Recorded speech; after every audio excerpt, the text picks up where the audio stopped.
예, 이준석은 왜 정치를 하는 것일까요? 이 근본적인 물음에 저도 매일 고민합니다. 정치는 내가 그리는 이상에 따라서 세상을 변화시키는 것이라고 배웠습니다. 저는 가끔 10년 전 제가 정치에 발을 들여놓을 때 그때를 회상합니다. 저희 단체는 화려한 교수법을 가진 단체는 아니었습니다. 하지만 딱 한 가지 지켰던 규칙이 있다면은 수업을 듣고 저는 아이들을 2년 동안 가르치고 떠나보낼 때마다 아이들에게 물었습니다. 뭐가 그렇게 좋았니? 아이들은 이렇게 답했습니다. 여기까지가 제가 저를 영입한 분과 2시간 넘게 배움을 나누는 사람들 마포교육장에서 나눴던 교육에 대한 고민입니다. 10년이 지난 지금도 제가 정치를 하는 목적은 그것입니다.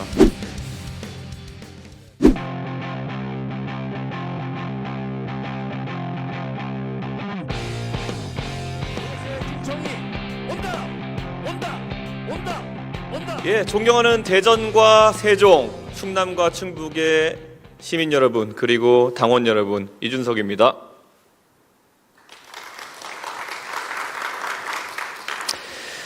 예, 이준석은 왜 정치를 하는 것일까요?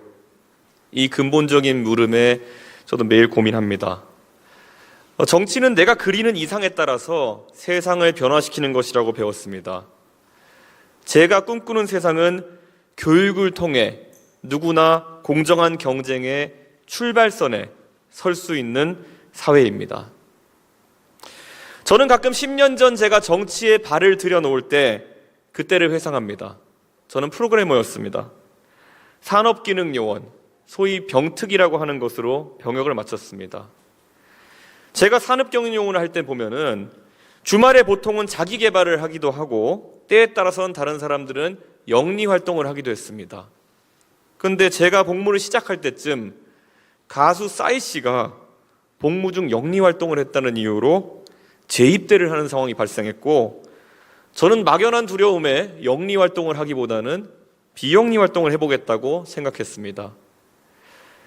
제가 별다른 전문성이 없었기 때문에 제가 할 수 있었던 비영리 활동은 아이들을 가르치는 교육봉사단체였습니다. 그렇게 해서 배움을 나누는 사람들이라는 교육봉사단체를 만들어서 이끌게 되었습니다. 저소득층 가정의 중학생들을 모집해 수학과 과학을 가르쳤습니다. 저는 아이들을 가르치면서 교육의 불평등이 가져오는 기회 불공정에 대해서 뼈저리게 느꼈습니다. 우리의 초중등 교육은 여러 가지 이유로 뒤처진 아이들에게 다시 제 궤도로 올라올 기회를 부여하지 않습니다. 방과 후 학교 프로그램은 역부족이었고 아이들은 사교육의 혜택을 받기에는 가정 형편이 좋지 못했습니다. 저희 단체는 화려한 교수법을 가진 단체는 아니었습니다.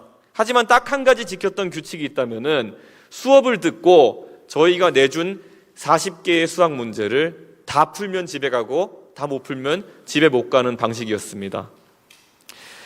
3시간으로 예정된 교육 시간은 매번 밤늦게까지 이어졌고 아이들은 울기도 하고 짜증내기도 하면서 힘들어했지만은 교육 성과는 괄목할 만한 성적 향상으로 나타났습니다. 저는 아이들을 2년 동안 가르치고 떠나보낼 때마다 아이들에게 물었습니다. 뭐가 그렇게 좋았니? 아이들은 이렇게 답했습니다. 저한테 공부해야 한다는 이야기를 해준 사람들은 선생님들밖에 없었어요. 다른 곳에서는 너는 이거 안 해도 돼, 안 풀어도 돼 라고 하면서 항상 문제를 빼줬다고 합니다. 우리는 배려를 가장한 격리와 배제가 젊은 세대에게, 아이들에게 얼마나 무서운 것인지를 알아야 합니다. 학생들에 대한 기대치를 낮추면서 선심을 쓰는 척하는 것은 위선입니다. 학교에서 뒤처진 학생들이 제 궤도에 복귀하기 힘든 것이 현재 저소득층 학생들이 겪는 교육의 현실이라면 우리는 그들이 다시 경쟁할 수 있도록 쭉 끌어올려줘야 합니다. 아이들이 공부에 자신감을 얻게 되자 공부 외에도 저와 선생님들 신뢰하고 더 많은 고민을 털어놓았습니다. 어떨 때는 아버지가 안 계신 학생이 학교에 제 전화번호를 아버지 전화번호로 제출하는 바람에 제가 일하는 도중에 누구 아버지 되시냐는 전화를 받아보기도 했습니다. 학교에서 마술대회에 나가게 된 한 학생은 양복이 없다고 제 양복을 빌려 입기도 했고, 담배를 피지 않는 제가 마술 경연대회에 필요하다고 해서 라이터를 사보기도 했습니다. 학생들이 물고 태어난 수저의 색깔 때문에 꿈을 지워나가야 하는 사회는 공정하지 못한 사회입니다. 경쟁의 출발선에 서기 전까지 아이들이 부족함을 느끼는 일이 없도록 공교육을 강화하는 것이 우리의 책무입니다. 국민의힘은 앞으로 경쟁을 통한 공정성의 확보에 더불어서 최대한 많은 사람이 그 경쟁의 출발선에 설 수 있도록 약자와의 동행도 설계해야 합니다.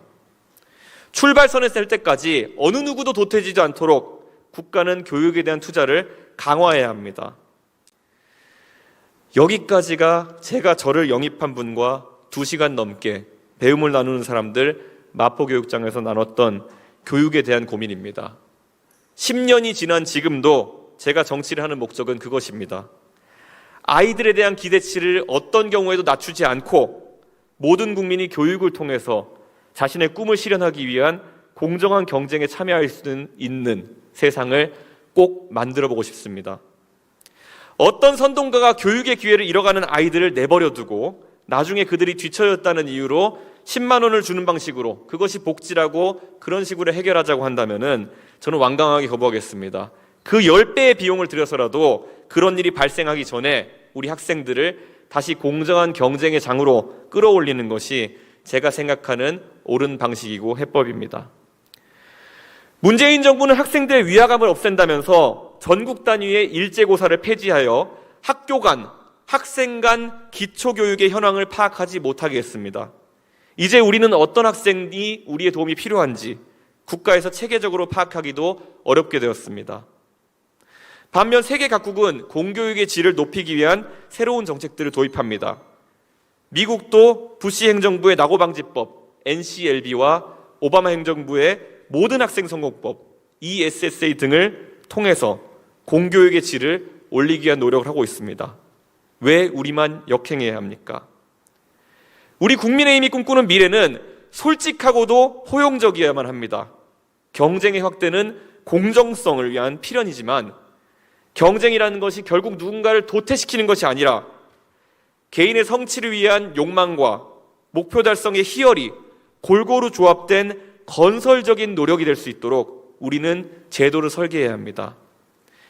내일을 준비하는 대한민국이 단 하나의 어린 학생도 낙오시키지 않도록 한국형 낙오방지법과 공교육 강화에 대한 해법을 우리 당이 앞장서서 만들어내겠습니다.